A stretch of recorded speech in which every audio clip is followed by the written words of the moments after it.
as a creative, I'm thinking about all these kinds of ideas. It's like I'm not never at a loss for an idea. I'm at a loss to have in terms of how to implement the idea or if the idea is valuable. What advice would you give to somebody like me that it's not a loss for ideas, but doggone a loss for the ways to implement it or determine if the idea is actually valuable? So let's talk about the second part first, because I think to determine Okay. whether it's valuable is more important than implementation. Okay. Because if you are trying to implement a problem that doesn't have any value, it's sort of irrelevant.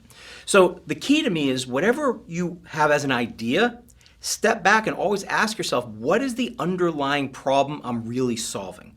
Again, everything comes back to the question, what's the problem? And what happens is a lot of times we have questions that are really just solutions masquerading as questions, which is that idea just converted. But if you step back and say, well, what's the problem I'm really solving? Is that the right problem? Is there a better problem? So take your idea, step back in the process and figure out what's the real problem I'm solving, and then say, well, is there a different way I can solve that problem? You might find an even better solution to the initial problem. That to me is the key with all of this, is that when organizations start to do these suggestion boxes, one of my beliefs is asking for ideas is a bad idea. Because everybody, if I asked you, how could you improve a company, whatever company, you would probably have, as you said, 100 ideas.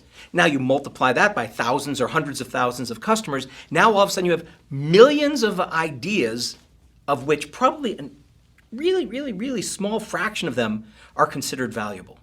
So that's not efficient. You don't have an unlimited amount of time, money, or resources to be able to work on innovation. So we need to make sure we create an efficient innovation engine. And that all means coming back to not the idea, not the solution, but the question. What is it we're really trying to solve? And make sure we've taken the time to frame that properly.